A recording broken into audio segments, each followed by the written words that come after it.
मैं आपको अपने अनुभव के बारे में थोड़ा बताना चाहता हूँ। शीर्षक: मैं सीढ़ियों से नीचे गिरता हूँ और मेरा सिर कुचल जाता है। यह तब था जब मैं 3 साल का था। उस दिन मौसम बहुत अच्छा था और मेरी माँ फुटन को सूखने वाली थी। इसे बरामदे पर सूखने के लिए मेरे पास इसे अगले कमरे से लाने के अलावा कोई विकल्प नहीं है। उस समय फुटन रखा गया था, सीढ़ियों के शीर्ष पर। ऐसा लग रहा था कि मैं उत्सुक था, मैं अपने फुटोन पर चढ़ रहा था। उस समय जबरदस्त आवाज के साथ मैं 14 चरणीय सीढ़ी से नीचे गिर रहा था। जब मैं अस्पताल गया तो मेरा सिर कुचल गया। मैं अभी भी जवान था, इसलिए यह एक बड़ी बात नहीं आई। मैंने गंभीरता से सोचा कि मैं मरने जा रहा हूँ। मैं अब अच्छी तरह से जी रहा हूँ।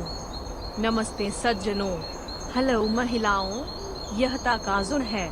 आइए आज अपने भविष्य के लिए ज्ञान का निर्माण करें। पढ़ने की विभिन्न तकनीकें हैं। ऐसी विधि जिसे वैज्ञानिक रूप से सही और प्रभावी कहा जाता है, मेटाकोग्निटिव रीडिंग तकनीक नामक एक विधि है। पठन तकनीकों पर विभिन्न अध्ययन किए जा रहे हैं जो समझ में सुधार करते हैं। 2013 में पूर्व में हजेटेप विश्वविद्यालय द्वारा किए गए विभिन्न पठन अध्ययनों से 15 अत्यधिक विश्वसनीय अध्ययनों का चयन करें। एक दिलचस्प अध्ययन है जिसने पुस्तकों की समझ को बेहतर बनाने के तरीकों की पूरी तरह से जांच की है। वहां से हम जानते हैं कि पुस्तकों को पढ़ने के तरीके हैं जो समझ में सुधार करते हैं। मैं यहाँ से 2 तकनीकें पेश करूँगा। यदि आप इन 2 तकनीकों का उपयोग करते हैं तो आप इसे एक बार पढ़ने के बावजूद भी अपने सिर में प्रवेश कर पाएंगे। आपको बार बार मुश्किल किताबों को फिर से पढ़ना नहीं पड़ेगा। पढ़ने की 2 तकनीकें: 1. भविष्यवाणी करना, किसी पुस्तक की सामग्री को पढ़ने से पहले भविष्यवाणी करना। 2. विजुअलाइज करें, कल्पना करें और पढ़ें। अब मैं इसे पेश करने जा रहा हूँ। भविष्यवाणी करना, किसी पुस्तक की सामग्री को पढ़ने से पहले उसकी भविष्यवाणी करना। मुझे लगता है कि हर कोई एक किताब, लेखक और सामग्री की तालिका आदि के शीर्षक से बहुत कुछ कल्पना करता है। आपकी याद में रखने के लिए भविष्यवाणियाँ, यह भविष्यवाणी करने के बारे में है कि इस पुस्तक में आपके पिछले अनुभवों और आपके पास पहले से मौजूद ज्ञान का उपयोग करके क्या लिखा गया है। यदि आप ऐसा करते हैं तो यह आपकी अपनी स्मृति से जुड़ा होगा और भविष्यवाणी की जाएगी। आप बाद में जांच कर पाएंगे कि यह आपकी भविष्यवाणियों से कितना अलग था। इसलिए स्मृति के रूप में अप्रत्याशितता बनी हुई है। क्योंकि भविष्यवाणियां हैं, अप्रत्याशितता के बारे में आश्चर्य है और यह यादगार है। आपके द्वारा पढ़ना समाप्त करने के बाद यह स्वग्रेड करना महत्वपूर्ण है कि आपकी भविष्यवाणियां कितनी अच्छी थीं। इसलिए मुझे लगता है कि भविष्यवाणियां लिखना एक अच्छा विचार है। मेरी सिफारिश है कि आवाज से स्मार्टफोन में सामग्री और इनपुट भविष्यवाणियों की तालिका को देखें। मुझे लगता है कि जिन हिस्सों में आप रुचि रखते हैं उन्हें आजमाना एक अच्छा विचार है। विजुअलाइज करें, कल्पना करें और पढ़ें। यह आपके सिर की सामग्री के बारे में सोचने की कोशिश करने के बारे में है। अगर यह एक उपन्यास है तो मुझे लगता है कि हर कोई इसे कर रहा है।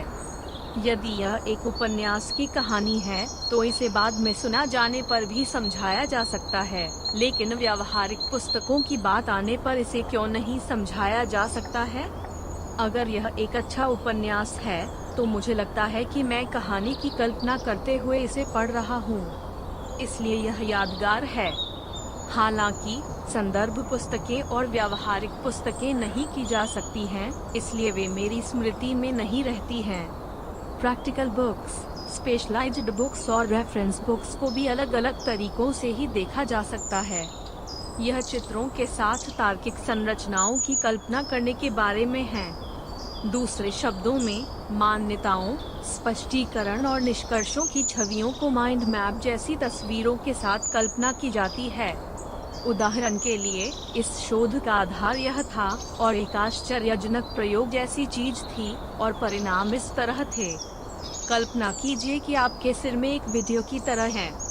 बस भागों की कल्पना करना और प्रत्येक कनेक्शन की कल्पना करना याद रखना आसान बनाता है। गैलीलियो की नोटबुक भी एक तस्वीर की तरह दिखती है।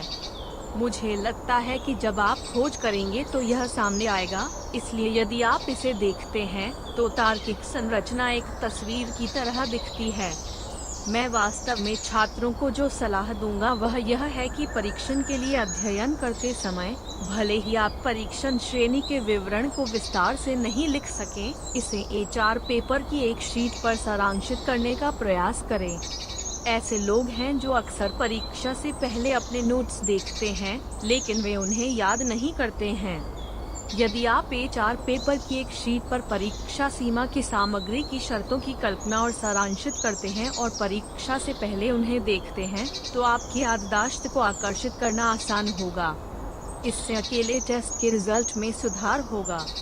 मनुष्यों के लिए यह भूलना आसान है क्योंकि उन्हें कनेक्शन याद नहीं है, भले ही वे इसे आंशिक रूप से याद करते हों।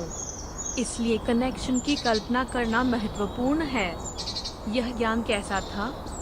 यदि आपको यह उपयोगी लगता है तो कृपया मुफ्त में पंजीकरण करें। हर व्यक्ति में हमेशा अपना जीवन बदलने की शक्ति होती है। आज सबसे छोटा दिन है। आइए ज्ञान के साथ कार्य करें और अपने भविष्य के लिए आगे बढ़ें। जल्द मिलते हैं।